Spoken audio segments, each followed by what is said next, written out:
Greetings Internet, I'm your host TM Punk and I'd like to welcome you all to the Wrestle Wrant, a new regular show where I discuss the weird, wacky, wonderful and often worrying world of professional wrestling. When I was thinking of ideas for this first video, I thought I'd be democratic about it and throw it out there. So I asked various friends, family members and co-workers which topics they would like to see discussed. Problem is, the majority of those I asked are non-wrestling fans, and the reactions I got were not exactly overwhelmingly positive, varying from gentle piss-taking in some cases to red-faced, wide-eyed fury in others. And I found myself asking why. What is it about wrestling that proves so divisive? And it got me thinking about all those criticisms and misconceptions that us loyal wrestling fans have had to part with over the years. And I hope to confront a few of them today. Now, I'm not naive enough to think that this video will miraculously convert all the non-believers. I mean, if I was that persuasive, I'd be a politician, and the UK would never have voted for Brexit. But my message to any judgmental non-wrestling fans out there would be this: watch without prejudice. Because although your opinion is completely valid, you're actually a bit of a dick. So let's kick things off with misconception number one. Wrestling is fake. Now, I've been watching wrestling off and on for almost 25 years. And if I had a penny for every time someone told me it was fake, I could probably buy TNA. This is by far the most common criticism that a wrestling fan will ever hear, but it's also one of the most frustrating, because it's not strictly true. You see, every wrestling fan over the age of 4 already knows that wrestling is staged, already knows that the matches are choreographed, already knows that what they see inside the ring isn't quite what it seems. But you only need to look at the physical sacrifices your favourite wrestler makes week after week for your entertainment to realise the legitimate toll that it takes on them. I mean, you can't exactly fake being thrown through a sheet of glass, or being smacked around with common household objects, or being thrown from the roof of a cage, or being dropped onto a bed of thumbtacks, or being slammed through a flaming table.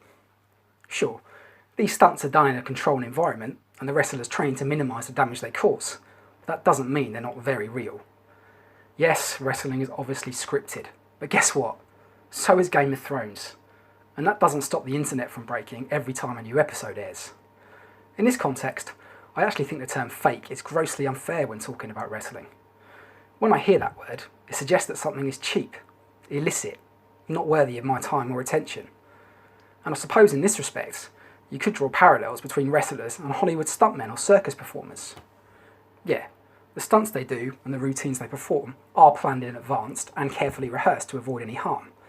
But that doesn't mean your jaw doesn't hit the floor when you see them in action. And it doesn't mean you consider them to be somehow fake or artificial. And nor should it. Moving on to criticism number 2. Wrestling is gay. Now, this one is a little harder to deflect. I mean, anything that features the degrees of pageantry and colourful flamboyance as seen in pro wrestling does have an inherent camp value. And the less said about the sledgehammer-like subtlety of Query, Goldust and Billy and Chuck, the better. But I ask you, what's so wrong with being a bit camp? The Eurovision Song Contest is the dictionary definition of the word, but remains an annual highlight for millions of people across the globe. 1960s Batman was camp as Christmas, but that show is heralded by many as a pop culture classic. Now obviously, any form of entertainment that primarily focuses on two muscular guys grappling in tight clothing does have a homoerotic edge. There's no escaping it. But is it any more homoerotic than this? Or this? Or this? The answer is probably no. But you're unlikely to tell fans of boxing, football or heavy metal that what they enjoy is gay. So what is it that makes wrestling fans an easy target? All of which leads me to misconception number 3. Wrestling fans are stupid.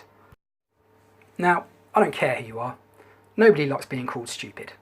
And unfortunately, in the eyes of the uninitiated, wrestling fans are seen as being just that. And not just stupid either. In fact, if you ask the average man or woman on the street to describe a typical wrestling fan, they'll probably imagine some kind of sad, backwards, overweight, cross-eyed simpleton with personal hygiene issues who still lives in his mum's spare room and whose most significant relationship is with a soiled pillow. Admittedly, some wrestling fans don't do much to dispel that image, but it still seems a bit unfair. I mean, I've been a wrestling fan pretty much all my life. but I work full-time in an adequately paid job. I have a roof over my head. I have friends that exist in real life, not just in an online fantasy world. Plus I have 2 kids. So you know I've had actual sex with an actual woman at least twice. In fact, pretty much all the wrestling fans I know are just normal, productive members of society. It's the equivalent of calling all football fans hooligans. Sure, there are some that do fit that description, but the majority are just regular people who love the sport. For me, the real thing that sets wrestling fans apart from those who can't stand it is simple. It's a simple willingness to suspend their disbelief.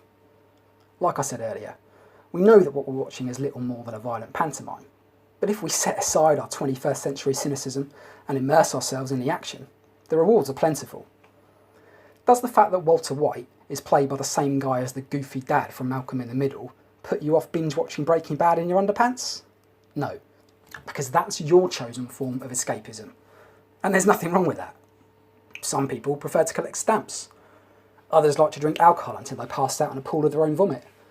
And some like to watch the Kardashians. Although why you'd want to watch the antics of a dysfunctional family of millionaires week after week is beyond me. Okay, so maybe that last one was a bad example, but the point remains the same.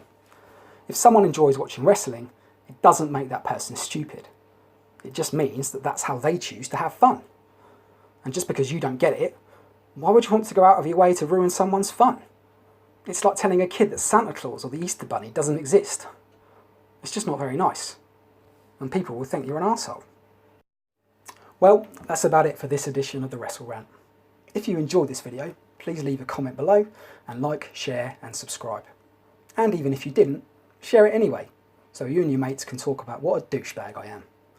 I've been TM Punk, you've been watching the Wrestle Rant, and I'll see you for another one very soon.